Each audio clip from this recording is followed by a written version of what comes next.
ઓમ શ્રી ગણેશાય નમઃ. જય શ્રી કૃષ્ણ મિત્રો. શ્રાવણ માસ ચાલી રહ્યો છે. પવિત્ર શિવજીનો મહિનો છે. એવું કહેવાય છે કે શ્રાવણ માસ દરમિયાન શિવજી આ ધરતી પર હોય છે અને આ સૃષ્ટિનું નિયંત્રણ કરતા હોય છે, કારણ કે જગતના પાલનહાર શ્રી હરિ વિષ્ણુ અત્યારે નિંદ્રામાં ધીન છે.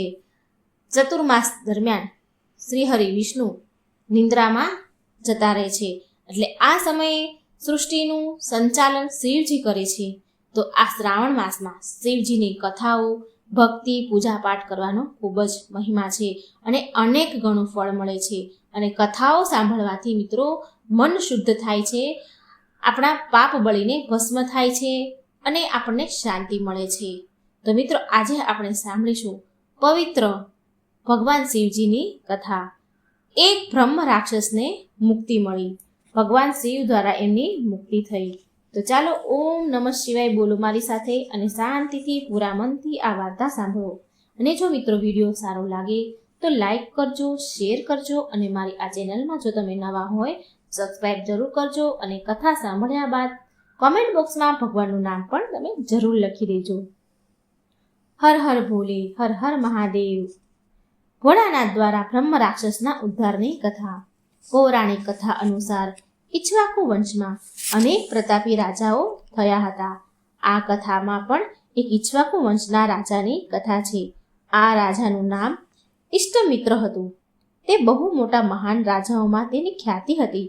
ઇષ્ટમિત્રને શિકાર કરવાની આદત હતી. એ હંમેશા શિકાર કરવા માટે જંગલમાં જતા હતા. આવી રીતે એક દિવસે તે ઘનઘોર જંગલમાં શિકાર કરવા ગયા. ઘનઘોર જંગલમાં ફરતા ફરતા એક રાક્ષસે રાજા પર હુમલો કરી દીધો. પણ રાજા ખૂબ બહાદુર હતા. તે ડર્યા નહીં અને તેણે રાક્ષસ પર તેની કમાન ચડાવી અને તીરોની લાઈન લગાડી દીધી. તીર પર તીર છોડ્યા તો રાક્ષસ ઘાયલ થઈ ગયો. અંતે એ મરી પણ ગયો. પણ પાસે તે રાક્ષસનો એક બીજો ભાઈ ઊભો હતો. તેના ભાઈના મરતાને જોઈને એ બીજા ભાઈએ ને બહુ દુઃખ થયું અને તેણે એ રાજા સાથે બદલો લેવાનું મનમાં નક્કી કર્યું. બ્રહ્મ રાક્ષસ તો કોઈ પણ સ્વરૂપ લઈ શકે છે. તો હવે તે રાક્ષસે તેના ભાઈના બદલો લેવાનું મનમાં ને મનમાં ઠાની લીધું. તે રાક્ષસના ભાઈએ પછી એક મનુષ્યનું રૂપ ધારણ કર્યું અને એ રાજાના રાજમહેલમાં કામ કરવા માટે ચાલ્યો ગયો. થોડા દિવસોમાં રાક્ષસનો ભાઈ ઇષ્ટમિત્ર રાજાનો પ્રિય મિત્ર જેવો બની ગયો. ખૂબ વિશ્વાસુ બની ગયો. રાજાને તો તેના મનસુબા, તેના ઈરાદાની જરાક પણ એને ભનક પણ ન લાગી. જરાક પણ એવો આભાસ ન થયો કે આ કોઈ બ્રહ્મ રાક્ષસ છે. એ તો બહુ પાક્કો મિત્ર હોય એવો બની ગયો એ નોકર.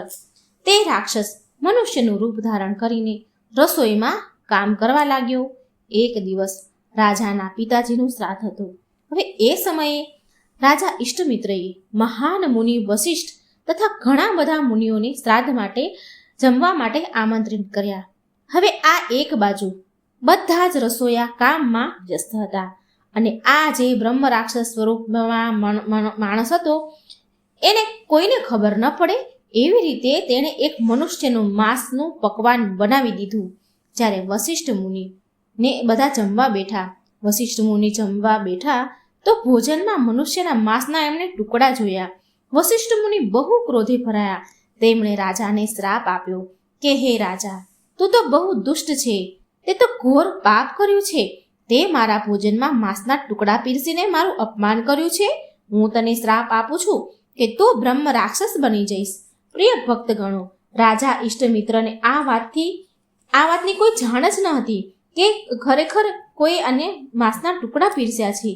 એ તો એને કંઈ ખબર જ નહીં. એટલે એ ઇષ્ટમિત્ર પણ ગુસ્સે થઈ ગયા અને ગુસ્સામાં એને એમ થયું કે મારી કંઈ ભૂલ નથી, છતાં પણ મને શ્રાપ આપ્યો વશિષ્ઠ મુનિએ. તો એ બહુ જ ગુસ્સામાં થઈ ગયા અને કહે છે કે કોઈ મારી ભૂલ નથી, છતાં પણ મને શ્રાપ આપ્યો. મને વશિષ્ઠ મુનિએ શ્રાપ આપી દીધો છે. આમ વિચારી ગુસ્સામાં તે ઇષ્ટમિત્રએ રાજાએ હાથમાં પાણી લઈને વશિષ્ઠ મુનિને શ્રાપ આપવાની તૈયારી કરી લીધી. પણ રાણી દમયંતીએ રાજાને સમજાવ્યું અને પછી રાજાનો ગુસ્સો શાંત થયો અને એના હાથમાં લીધેલું પાણી જ તેના પગ પર નાખી દીધું. હવે એના પગ પર આ પાણી નાખી દીધું અને પાણી પગ પર પડતા જ રાજાના પગ કાળા પડી ગયા. આમ થવાથી રાજા બ્રહ્મ રાક્ષસ બની ગયો. તેને કલ્પના પણ ન હતી કે આવું થશે અને આને કલ્પનાશ પણ કહેવાય છે. પણ રાણીએ વશિષ્ઠ મુનિને હાથ જોડીને ક્ષમા માંગી. પછી વશિષ્ઠ મુનિને ખબર પડી કે આમાં રાજાનો કોઈ વાંક ન હતો. એણે એની દિવ્ય દ્રષ્ટિથી બધું જાણી લીધું. તો એમને ખબર પડી કે આ રાજાનો કોઈ દોષ નથી. તો તેમણે રાણીને કહ્યું કે મારો દીધેલો શ્રાપ તો મિથ્યા નહીં થાય, પાછો ન લઈ શકું, પરંતુ 12 વર્ષ પછી ફરીથી રાજા બ્રહ્મ રાક્ષસમાંથી રાજા બની જશે. પ્રિય ભક્તો, તો રાજા બ્રહ્મ રાક્ષસ બનીને જંગલોમાં ભટકતા રહેતા હતા. એક દિવસ આવી રીતે ભટકી રહ્યા હતા ત્યારે તેમને એક બ્રાહ્મણની જોડી દેખાણી, જે આપસમાં પ્રેમ ક્રિયામાં લુપ્ત હતી. રાજા કલ્પમાસ પાદ જે બ્રહ્મ રાક્ષસ હતા તે બ્રાહ્મણના પતિ પત્નીને મારીને ખાવા લાગ્યા અને ત્યાં બ્રાહ્મણની પત્ની હાથ જોડીને એ રાક્ષસને તેના પતિને છોડવાનું કહે છે. તો પણ એ બ્રહ્મ રાક્ષસ તે બ્રાહ્મણના પતિને છોડે નહીં અને દયા વગર તેના પતિને ચીરી ફાડીને તે ખાઈ જાય છે. આ જોઈને તે બ્રાહ્મણની પત્ની ભડકી ઉઠી અને એણે એ બ્રહ્મ રાક્ષસને શ્રાપ આપ્યો અને કહ્યું કે જ્યારે તું ફરીથી બ્રહ્મ રાક્ષસમાંથી રાજા બનીશ ત્યારે રાણી સાથે તું કોઈ પણ પ્રકારનો પ્રેમ રતિક્રિયા નહીં કરી શકે, યૌવન સુખ આનંદ નહીં લઈ શકે. આમ કરીશ તો તારું મૃત્યુ થઈ જશે. આમ કહેવાથી એ બ્રાહ્મણની પત્ની તેના પતિના વિયોગમાં સતી થઈ ગઈ. 12 વર્ષ પછી બ્રહ્મ રાક્ષસમાંથી મુક્તિ મળી રાજાને ફરીથી રાજા બની ગયા અને આ બધી ઘટનાની વાત રાણીને સંભળાવી. એ બ્રહ્મ રાક્ષસ રૂપી જે રાજા બન્યા હતા, જે સમયે આ ઘટના બની હતી, એ બધી જ વાત રાણીને કહી કે આપણને સંતાનનું સુખ નહીં મળી શકે. આ કારણથી બંને બહુ દુઃખી થયા, બંને બહુ હેરાન હતા. આ બ્રહ્મ હત્યાનું પાપ મટાડવા માટે રાજાએ તીર્થયાત્રા કરી, ઘણા બધા યજ્ઞ કર્યા, દાન ધર્મ કર્યા, પણ બ્રહ્મ રાક્ષસના હત્યાના પાપથી તેનો પીછો ન છૂટ્યો. રાજા મરવાનો વિચાર હંમેશા મનમાં લઈને જ ફરતા હતા. તે સમયે એ રાજાને મિથિલા નગરીમાં ગૌતમ ઋષિના દર્શન થયા. ગૌતમ ઋષિએ રાજાને કહ્યું, હે રાજન, તમે ગોકર્ણ ક્ષેત્રમાં ભગવાન શંકર વાસ કરે છે. જો ત્યાં તમે જશો તો જરૂર આ બ્રહ્મ રાક્ષસ દ્વારા કરેલા પાપથી તમને મુક્તિ મળી જશે. ગૌતમ ઋષિના કહેવાથી રાજા ગોકર્ણ ક્ષેત્રમાં ગયા અને ત્યાં મન લગાવીને શ્રદ્ધાથી ભગવાન શિવની ભક્તિ કરી. સાચા મનથી ભગવાનની ભક્તિ કરવાથી રાજા બ્રહ્મ રાક્ષસ દ્વારા કરેલા બ્રહ્મ હત્યાના પાપથી મુક્ત થયા. પ્રિય ભક્તગણો, જે વાત કરી ગૌકર્ણ ક્ષેત્રની, તો ગૌકર્ણ ક્ષેત્ર ભગવાન શિવનું પ્રિય ધામ છે. આ કથા ત્રેતાયુગની છે, જ્યારે રાવણની માતા કૈકસી પ્રતિદિન દરરોજ લંકામાં સાગર કિનારે શિવજીની પૂજા કરતી હતી. તો રોજ તે માટીનું શિવલિંગ બનાવતી હતી. તેમાં પ્રાણ પ્રતિષ્ઠા કરીને રોજ તેની પૂજા અને અભિષેક પૂજા કરે અને ત્યાર પછી એ લિંગ ઉતાર ચઢાવના પ્રવાહમાં પાણીમાં વહી જતું હતું. તો એક દિવસ ભક્ત રાવણે તેની માને પૂછ્યું, માતા, કેમ આ માટીના શિવલિંગની પૂજા કરો છો? તો તેમની માતા બોલી કે આમ કરવાથી મને મૃત્યુ પછી કૈલાસમાં સ્થાન મળશે. રાવણ કહે કે હું સ્વયં કૈલાસ તમારા માટે લઈ આવું છું. શિવજીની તપસ્યા કરીને પ્રિય ભક્તો રાવણ ચાલી નીકળ્યો કૈલાસ તરફ. રાવણે શિવજીની ઘોર તપસ્યા કરતો રહ્યો. હવે નારદ મુનિ જાય છે ભગવાન શ્રીહરિ પાસે. તો ભગવાન શ્રીહરિ બોલે છે કે માયાથી રાવણને ભ્રમિત કરીશું. જે રાવણ માંગવા ગયો છે તેને એ યાદ જ ન રહે.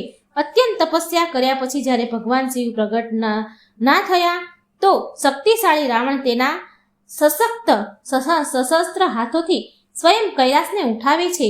તે પ્રચંડતાપૂર્વક હલાવે છે. કૈલાસ હલવા લાગ્યું, ડોલવા લાગ્યું અને સાતેય પાતાળ લોક હલવા લાગ્યા. ઇન્દ્રની રાજધાની સ્વયં ઇન્દ્ર પણ હેરાન થઈ જાય છે. એટલામાં પાર્વતીજી શિવજીને કહે છે કે આજે કૈલાસને શું થયું છે? આ સંકટને રોકવા માટે કંઈક કરો સ્વામી. શિવજી કહે, મારો એક ભક્ત મારી તપસ્યા કરી રહ્યો છે, આ એના કારણે થઈ રહ્યું છે. પાર્વતીજી કહે છે, કૃપા કરીને સમસ્ત દેવતાની રક્ષા કરો પ્રભુ, જે અત્યંત ભયભીત છે. શિવજી એમના પગના અંગૂઠાથી કૈલાસને દબાવે છે તો રાવણના હાથ ફસાઈ જાય છે. રાવણ શિવજીને પ્રસન્ન કરવા માટે શિવ તાંડવ સ્ત્રોત ગાય છે. અહીં રાવણની શક્તિના અહંકારનો વિનાશ કરે છે. હવે રાવણની સ્તુતિથી ભોળાનાથ અત્યંત પ્રસન્ન થયા અને મા પાર્વતી સાથે પ્રગટ થયા. હવે રાવણ સામે ચાલે છે ભગવાન વિષ્ણુની માયા. હવે ભગવાન વિષ્ણુની માયા રચે છે. જુઓ, રાવણ કૈલાસને ભૂલી ગયો અને જગદંબા પાર્વતી પર મોહિત થઈ જાય છે. તે ભગવાન શિવ પાસે પાર્વતીજીને માંગી લે છે. આપણા ભોળાનાથ તેના ભક્તને એટલો બધો પ્રેમ કરે છે કે તે તો માતા પાર્વતીને પણ રાવણને આપી દે છે. અને આ વાત પર ભગવાન શિવ કહે છે કે હે રાવણ, તું આગળ આગળ ચાલ અને પાર્વતી પાછળ પાછળ ચાલશે. જ્યાં સુધી લંકા ન પહોંચે ત્યાં સુધી પાછળ ફરીને જોઈશ નહીં. જો તે પાછળ ફરીને જોયું તો પાર્વતી ત્યાં જ સ્થાપિત થઈ જશે. રાવણ લંકા માટે ચાલી નીકળે છે પાર્વતીજીને લઈને. પાર્વતીજી તેમના ભાઈ શ્રીહરિને યાદ કરે છે કે આ સંકટના નિવારણ માટે શ્રીહરિ ભગવાન વિષ્ણુ નારદને મોકલે છે.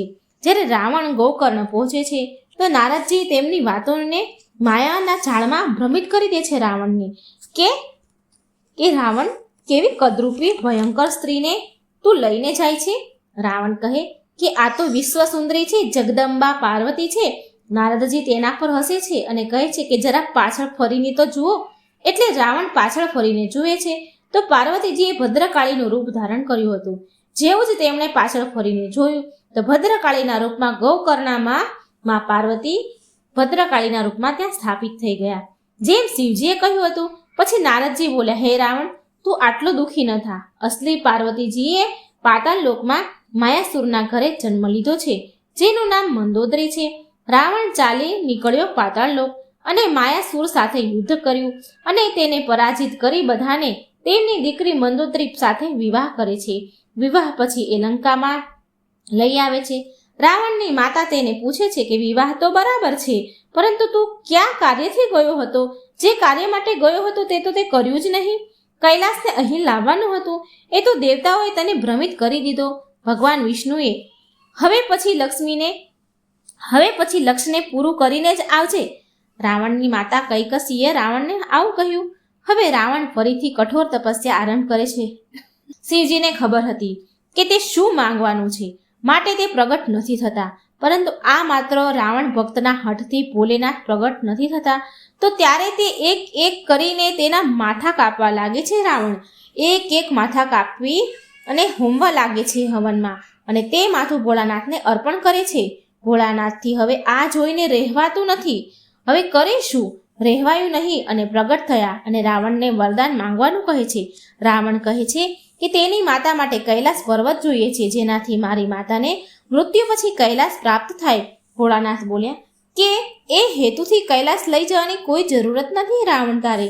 ભગવાન ભોળાનાથની આત્મામાંથી એક શિવલિંગ નીકળે છે અને કહે છે કે આ આત્મામાંથી નીકળેલું છે શિવલિંગ.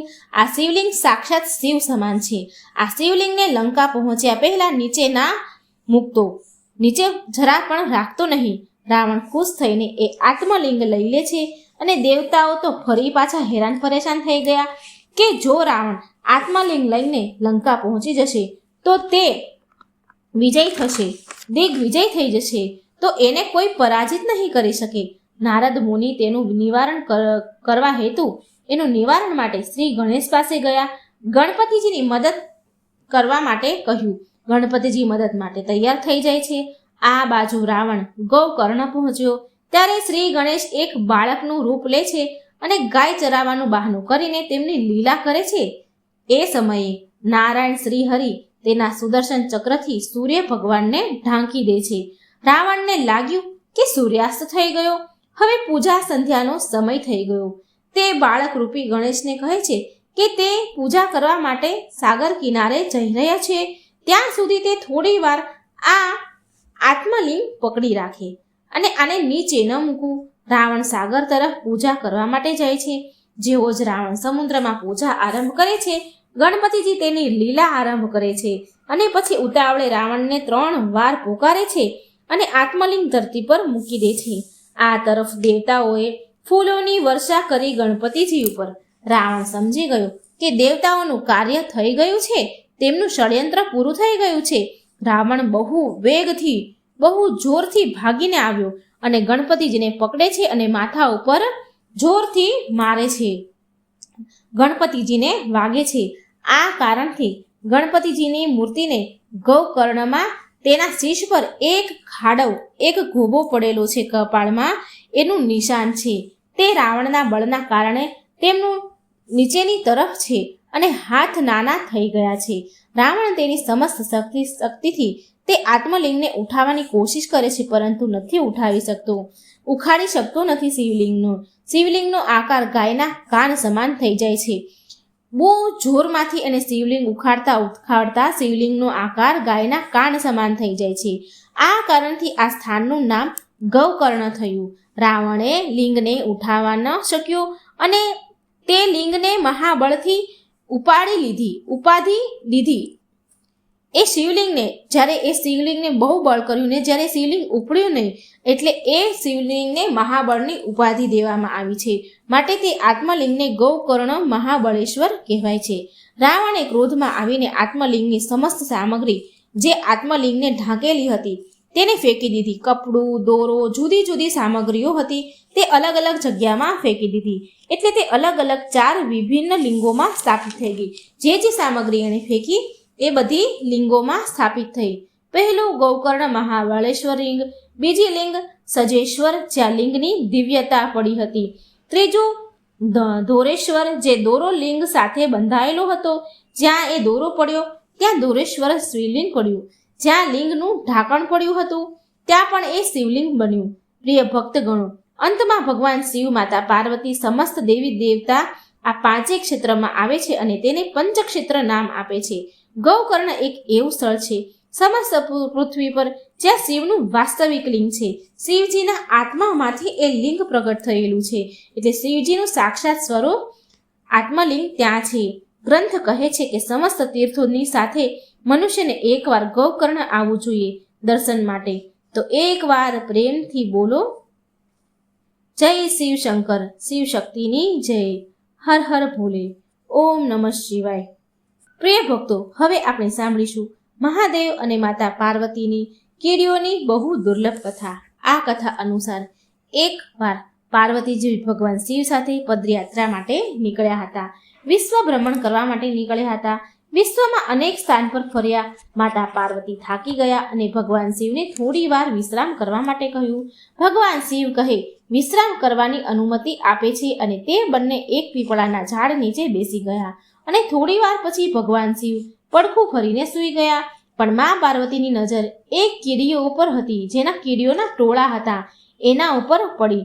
એક સ્થાનથી બીજા સ્થાન પર જઈ રહી હતી અને કીડીઓના રસ્તામાં એક મોટો કીડો હતો જે આરોટી રહ્યો હતો, પીડામાં હતો. એને જ કીડીઓ ખાઈ રહી હતી. તે કીડો તેની રક્ષા કરવા માટે અસમર્થ હતો, ફફડી રહ્યો હતો, કારણ કે કીડીઓ અનેક હતી. કીડો બહુ પીડામાં હતો અને તેની રક્ષા માટે તડફડી રહ્યો હતો. માતા પાર્વતી આ દ્રશ્ય જોઈ દુઃખી થવા લાગ્યા. માતા પાર્વતી કોઈ પણ રીતે એ કીડાની પીડા મટાડવા માંગતા હતા, પણ એ માટે અસમર્થ હતા. તેઓ મા પાર્વતીએ સમસ્યામાંથી નીકાળવા માટે ભગવાન શિવને પ્રાર્થના કરે છે. ભગવાન શિવ જ્યારે ઊભા થઈને તે કીડાને જોયું તો મા પાર્વતીને સમજાવે છે કે દેવી, આના પર તમે ધ્યાન ના આપો, દયા ના ખાઓ. આ કોઈ પીડામાં નથી, પણ તેના કર્મનું ફળ ભોગવી રહ્યો છે. પણ માતા પાર્વતી તેમના કોમળ હૃદયથી આ કઠોર પીડાદાયક દ્રશ્યને જોઈ નથી શકતા. તેમને ફરી ભગવાન શિવને એ કીડાની પીડા મટાડવા માટે લગાતાર પ્રાર્થના કરી, પણ ભગવાન શિવ પણ એને એ જ સમજાવતા રહે છે કે આની ઉપર ધ્યાન ન આપો, તમે આની પર ધ્યાન કેન્દ્રિત ન કરો, એના કર્મના ફળ ભોગવી રહ્યો છે. ભગવાન શિવ આ સમસ્યા છુટકારો મેળવવા માટે ત્યાંથી કોઈ બીજા સ્થાન પર જવા માટે પાર્વતીજીને કહે છે, જેથી તેનું ધ્યાન ત્યાંથી હટી જાય. પ્રિય ભક્તો, માતા પાર્વતીએ જીદ કરી હતી કે જ્યાં સુધી એ કીડાની પીડા નહીં મટે ત્યાં સુધી હું અહીંથી હલીશ પણ નહીં.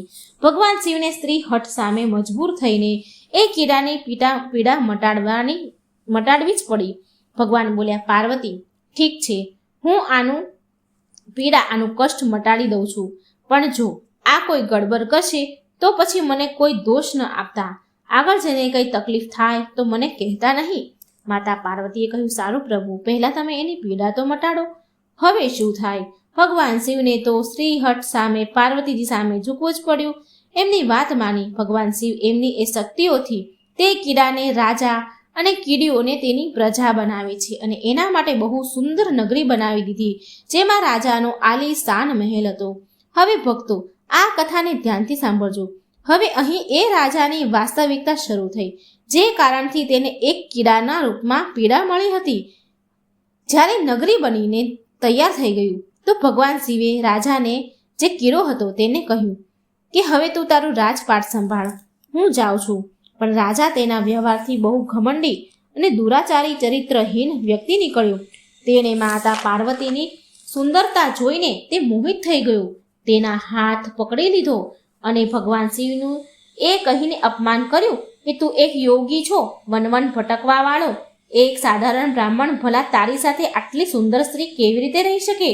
આની જગ્યા તો મારા રાજમહેલમાં છે, જેને હું મારી રાણી બનાવીશ. આટલી સુંદર સ્ત્રી તો માત્ર રાજાની રાણી જ બની શકે, સાધારણ યોગીની પત્ની નહીં, જે યોગીને તો ના આજની ખબર છે કે ના કાલની. આવું એક કીડો બનેલો જે રાજા હતો એણે આવું અપમાન કર્યું શિવજીનું. હવે મારી વાત સાંભળ, અહીંથી ચૂપચાપ ચાલ્યો જા, આ તો મારી રાણી બનશે. પ્રિય ભક્તો, ભગવાન શિવ રાજાને બહુ સમજાવવાની કોશિશ કરે છે અને બોલ્યા કે આ મારી પત્ની છે. શિવજી કહે તું એને છોડી દે, તું તારું રાજપાટ સંભાળ, તને હજારો રૂપવતી મળી જશે, રાણીઓ મળી જશે. ભગવાન શિવે આમ તેને ખૂબ જ સમજાવવાની કોશિશ કરી તે રાજાને, પણ રાજા તેની જીદ પર અડ્યો રહ્યો. તો ભગવાન શિવ બોલ્યા ઠીક છે, તું એને તારી રાણી બનાવી લે, હું આ ચાલ્યો, હું જાઉં છું. આ સાંભળી માં પાર્વતી ભગવાન શિવના ચરણોમાં પડી ગયા અને બોલ્યા કે સ્વામી, તમે મને આ દુવિધામાં છોડીને કેવી રીતે જઈ શકો? ભગવાન શિવ કહે પાર્વતી, મેં તો તમને પહેલાં જ કીધું હતું ને કે હું એની પીડા મટાડી દઈશ, પણ પછી જો પાછળ કંઈ ગડબડ થઈ હોય તો થાય તો મને દોષ ના આપતા. મા પાર્વતી બોલ્યા હે નાથ, મને ક્ષમા કરો, જે હું કર્મના સિદ્ધાંતને સમજી ન શકી, ઓળખી ન શકી. હવે હું સમજી ગઈ છું કે આ ઘમંડી અને ચરિત્રહીન માનવ તેના પાછલા જન્મના કર્મના ફળ ભોગવી રહ્યો હતો. આ ક્રૂર માનવે અવશ્ય અત્યંત પાપ કર્યા હશે, જેનો દંડ એને કીડાના રૂપમાં ભોગવવો પડી રહ્યો હતો. ભગવાન શિવ ખૂબ પ્રસન્ન થયા મા પાર્વતીના મુખેથી આવું સાંભળી અને કહે છે ભલે જીદ કરીને પાર્વતી તેનું કષ્ટ મટાડવા માંગતા હતા, પરંતુ હવે તે કર્મ સિદ્ધાંતને સમજી ગયા હતા. પછી ભગવાન શિવે તેની શક્તિથી પરિસ્થિતિ પહેલા જેવી જ કરી દીધી. રાજાને એ કીડો અને પ્રજાને કીડીઓ બનાવી દીધી.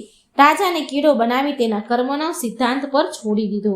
હવે માતા પાર્વતી પણ રાજી થઈને ભગવાન શિવ સાથે તેમનું ભ્રમણ ફરીથી આરંભ કરવા લાગ્યા. તો એકવાર પ્રેમથી બોલો ઓમ નમઃ શિવાય. શિવ શક્તિની જય. પાર્વતીએ પતે હર હર હર મહાદેવ. પ્રિય ભક્તો, હું આશા રાખું છું કે આજની આ ભગવાન શિવની પવિત્ર કથા તમને જરૂર પસંદ આવી હશે. અને જો તમને વિડીયો પસંદ આવે તો લાઈક કરજો, શેર કરજો અને મારી આ ચેનલને સબસ્ક્રાઈબ જરૂર કરજો. જય શ્રી કૃષ્ણ. રાધે રાધે.